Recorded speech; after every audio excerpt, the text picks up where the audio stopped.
What ho? It is I, yes, I have returned. Let's hope I'm speaking clearly enough to the phone.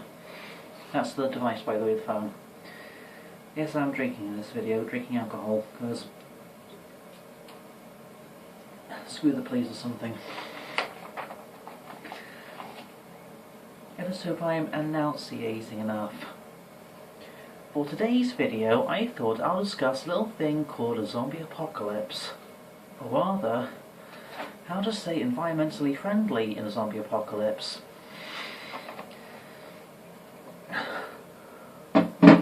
Also, happy St. David's Day. Even though I just woke up from a mini nap a few hours ago, it's currently like 5 AM the 2nd of March. I nearly have a script for this video. Or rather a chart and a few designs, but that's enough. Me, and that's easing. I thought I was burning a few things in the back garden because I have a bit of biomass to dispose of, and I thought, as I have been thinking about zombies for a few days, what exactly is the best form of environmentally friendly energy in the middle of the zombie apocalypse? That could depend on the amount of zombies, the danger of the zombies, the danger of the zombie itself. I mean, the zombie of Shaun of the Dead would be different compared to the majority of George Romero. Then there's the full extent of the apocalypse. It could be like in Shaun of the Dead, with an apocalypse that happens overnight and leaves a few survivors. Or it could be something more gradual, more realistic and gradual of the zombie apocalypse, as the zombies would be seen in public, biting people, then the remaining people would call for the police or the military, or for any number of people to shoot the zombies down. So a zombie apocalypse would be far more gradual, and much closer to something like an episode of Stargate. A few people being infected, and all that has to be covered up. However, it leads to a full apocalypse.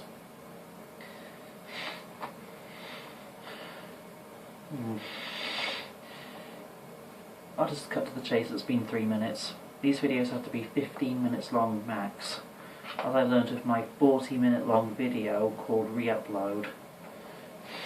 It's a nice series, the Re-Upload series.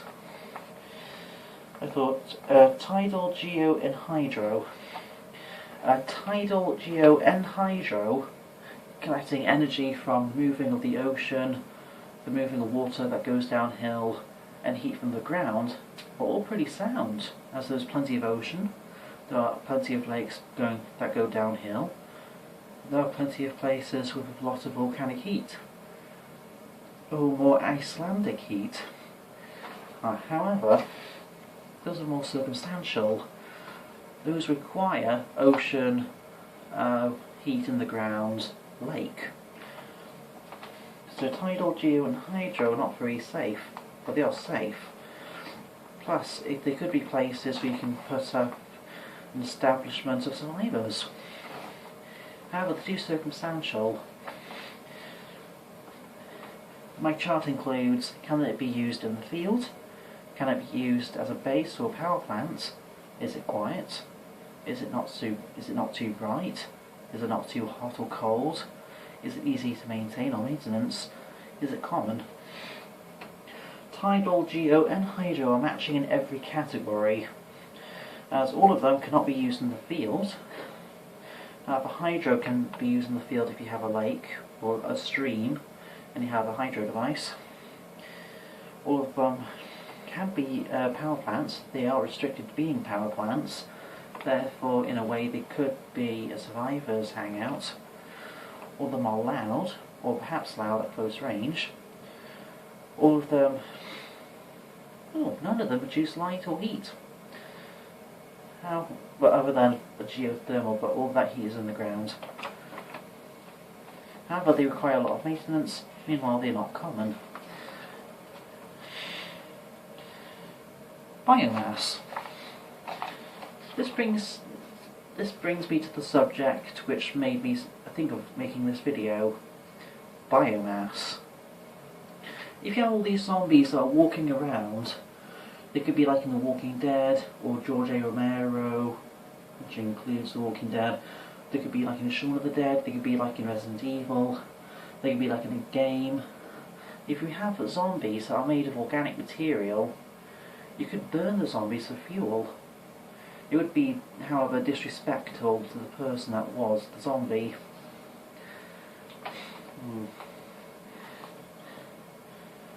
However, it says here biomass. If it's just normal biomass, that is not so disrespectful to the zombies as it is just normal biomass. However, you would need people to go around and collect all that biomass. If your society was a ring of trees, including a few wooden houses on stilts, matching a sort of tree house, but much bigger, so it'd have to be a full house or full-on building made of wood, as opposed to a small hut, and you had a campfire in the middle to burn all that biomass, a campfire in the middle for heat and warmth, or as part of a system to heat up water into steam to power a generator. That would alert all of the zombies to your location. However, if it was in a ring of trees, including a few wooden huts, you have traps lying around to latch on the zombies. Then perhaps you can use the zombies as new biomass.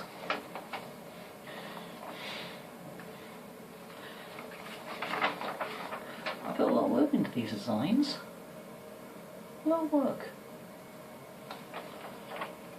I mean, they're like the house. It's a good house.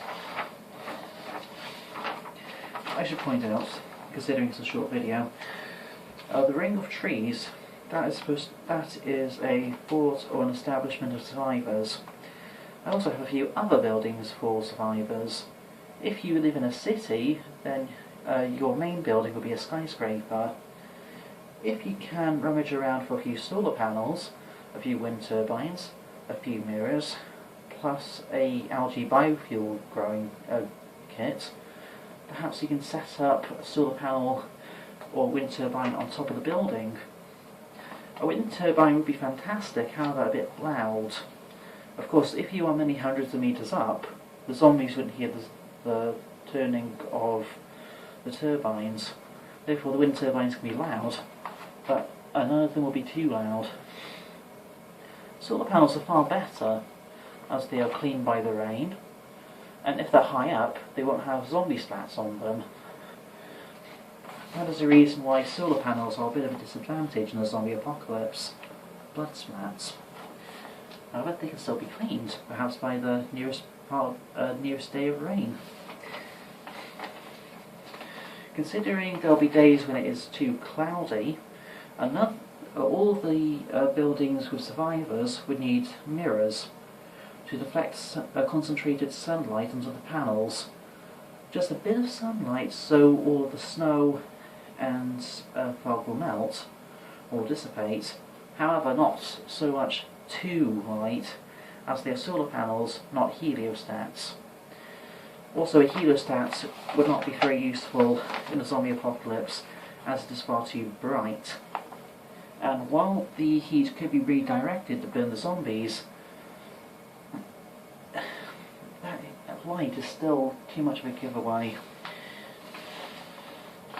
If you live in a more suburban neighbourhood, you can have solar and wind as much as you want, but not as much wind compared to the skyscraper, as you're closer to the ground. So the wind turbines, they reduce noise, therefore the zombies would be attracted. However, if you're closer to the ground, you can try and use, or even if you're in a skyscraper, especially if you're in a skyscraper, because you'd have more building, it'd be wider than a house.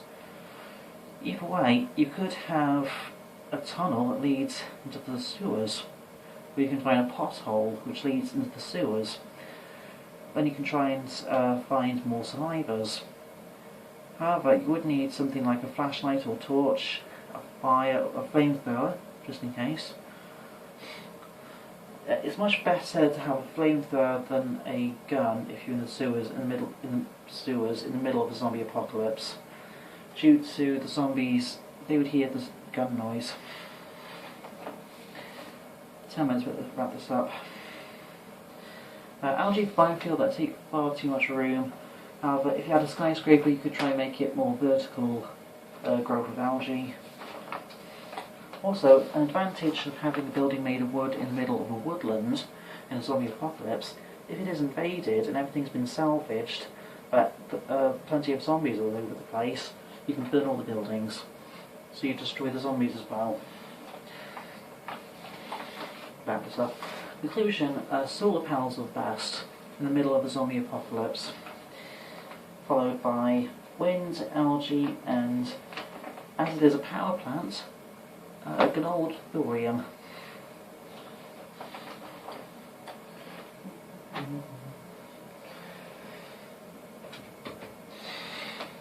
I should touch up on this for a moment, just for a few seconds.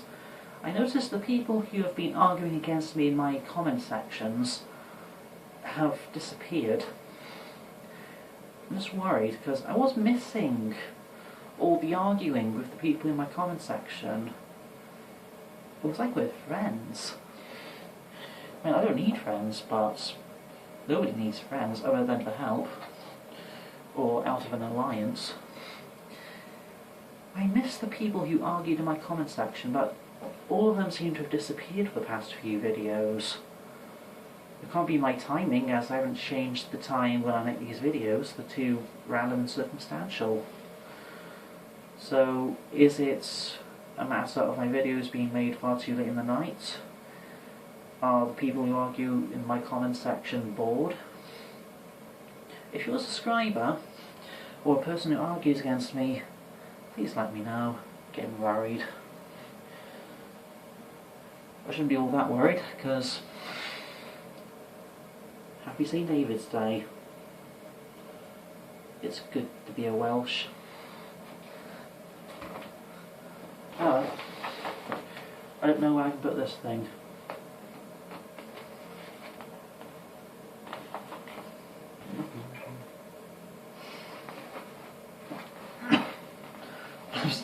If this was covered in ice or rock, it could be a club in the zombie apocalypse.